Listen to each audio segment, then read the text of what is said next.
They say the best things come from the Because I'm hands-on, baby girl, meaning that even when we had issues with the East Coast, I was the only nigga that was willing to confront the East Coast niggas, whether it was disrespectful or respectful. Right. In the way that these niggas out here respected it. I remember you was on that stage. You said, "Let it be known." Yeah. Let it be known. Yeah. You know. We need to know. I need to know that you niggas love Dr. Dre and Snoop Dogg because I feel like this is my home right here. That was a motherfucking moment. Yeah, it was. But I cut the ice with that moment. I put my life on the line. Nobody knew that my life was on the line because some nigga from New York could have been like, nigga, fuck you. No, Yeah. You is the head nigga we need to knock off. Yeah. No, I think we all knew. I remember I felt like, oh shit, this nigga Snoop is crazy. Go to YouTube and rewind that. Go check that out. Was there ever a time where you was in the industry, because it does get very crazy behind the scenes. Yeah. On the camera and off the camera. Was there ever a point where you just felt like, yo, this shit is getting a little bit too out of hand? Did it ever get scary for you where you felt like, you know, let me bow out a little bit? Or It was never scary, but it was the point where I had to retreat.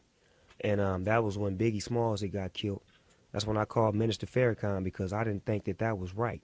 You know what I'm saying? Biggie Smalls was a friend of mine. You know what I'm saying? I had a lot of love for him, and I didn't want the information to be relayed like the West Coast niggas killed him. You know what I'm saying? So when I got with Minister Farrakhan, you know, it's documented that he had all of the rappers and myself come to his house, and we got structure. That's when Fat Joe gained all respect from me because he had issues with Ice Cube, and he got at Ice Cube like a real motherfucker. A real mother. And he drove out there. That nigga was like, nigga, I don't fly nowhere. I drove out here. Right. But I had never really knew Fat Joe like that, but that day was needed. Cam and Ice Cube was beef, and it was just like, it was so much going on. But once Biggie got killed, I called Minister Farrakhan. I said, Minister Farrakhan, I'm not scared, but I know that the vibe is going to be them West Coast niggas did that, and we need to hit Snoop Dogg because he the next one. He the only one.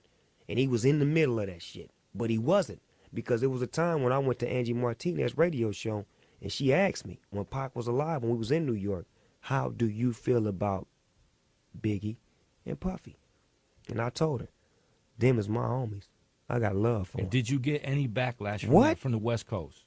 Because I remember that. Not the West Coast. I got backlash from Suge Knight, Tupac, and Death Row. And then was our last days hanging out before he got killed. So we ended on a kind of foul note because he felt like I didn't stay down with him. In actuality, I did stay down with him because before I knew Tupac and before I knew Biggie, I was cool with everybody. So once I met Pac, I still was cool with Biggie. all right. You feel what I'm saying? So it was like, do you want me to stop my friendship because of something that you think he did to you? And as a man, every time I see you press up on Biggie, he didn't want it. So you want me to jump in and he acting like he don't want it? It don't make no sense for us to double team him and he don't even want it one-on-one. Right. He's acting like he don't want an issue with you. A bigger man would say, okay, I got you, you don't want none. Not constantly driving him, riding him, because the nigga had skills. If he wanted to shoot back some shit, he could have shot back some super gangster shit. I heard the subliminal shit he was shooting. You understand what I'm saying? So at the same time, it's like he was strategic with, I'm not going to start a fire. I'll just shoot a shot here and there. You know, I'm not no punk, nigga. You know what I'm saying? But how do you feel hip hop would be today if Biggie and Tupac was here still? If they were here today and they were on peace, I think hip hop would be a beautiful place to be. But if they were here and they still was on, you know, I don't like you and I can't deal with you, I don't think hip hop would be as far as it is. I don't think it would be as grown as it is and as accepted as it is. One thing about anything you do, sometimes sacrifices have to be made. And it's sad to say that their lives had to be sacrificed for hip hop to become what it is today. You know what I'm saying? And, you know, God took them away for a reason, and he put them here for a reason. They time that they was here and the spirits that they shed on people and the love that they gave through their music should be cherished. You know what I'm saying? I got a chance to know both of them cats. I hung out with them both. Hung out with Biggie in New York at the studio. He played the song for me on his record, the one Dreaming of Lear jets and mansions and coupes and trying to sell records like Snoop. Oops.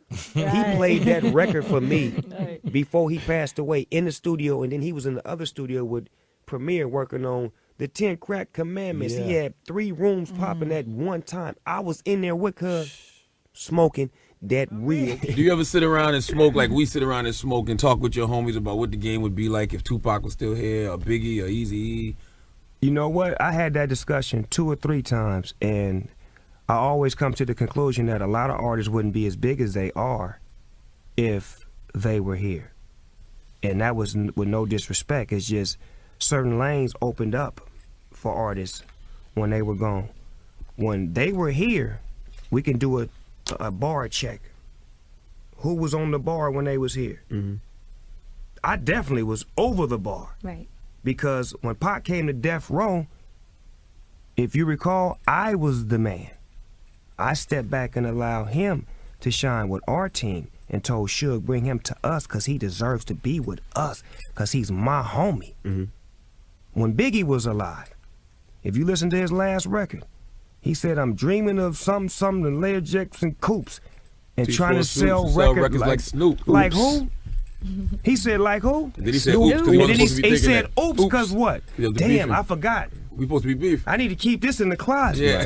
But I got so much love. Mm-hmm. I got so much love for him, despite he with them who want to knock me down. Mm-hmm. I'm still going to cut through the ice and shoot him a shot. But see, you don't think about all of that until you talk about all of that. That's why I say on the bar, a lot of rappers wouldn't be where they are. I can't say their name because I love them all. But certain rappers that had big years and big albums, when he was gone, that wouldn't have been there. When he was gone, that wouldn't have been there because he would have been, that would have been his lane, and that would have been his lane. Right. And you wasn't stepping on Biggie or Tupac lane. The lane Biggie had, nobody was in his lane. Big, black, fly, saucy, lyrical, stage presence, no. You're not on that by far. The lane Pac had, movie star, swag, east, west, everything, intelligence, thought out rhymes. Oh, nah. Wasn't nobody finna have that. Right. That was they two worlds. So it's like, to me, the game had to take them away to let everybody else breathe. Or the game would have been based on three figures, just us three. That's what I think. It would just been us three doing what we do. You might have needed Snoop Lion back then. You probably could have calmed all that down. I wanted to. Believe it or not, I wanted to. I went to go visit Suge Knight in jail, and they wouldn't let me visit him. They shut it down. But I was going to tell him, look, Suge, let me go. Shake hands with Puffy and Biggie, because them has always been my friends and our friends. I don't know why we tripping. Them used to be our friends. Right. All of us. So let me go shake their hands in public and end this. But I didn't never get a chance to do that. And then that's when their energy turned against me because they felt like I was siding with the enemy. Right. You see what I'm saying? But after the fact, me and Puffy went on the Steve Harvey show and we shook hands and showed everybody that it was all love because, you know, we had lost our two dear friends. And me and Puffy was like, you know what, we're not going to let nothing come between us. And we became friends and we bonded and we went all over the world and we became close friends. And that really bridged a lot of the nonsense too, to see me and Puffy come together because we were both from those immediate camps. Right. And we were immediate people. And for us to say, you know what, we need to make a change and do this, that really made everybody else say, oh, wow, I could finally come to the party and breathe and not have to have a gun. And it's stressful, man, to be in a party looking around and not being able to have fun, man. Right. Did you ever want to make a spiritual transformation back then? I mean, you're embracing the spiritual transformation now, but back then you had the murder case. I wanted to. I really wanted to, man, but it was so hard to lead a game. Right. And I was so 1 foot in.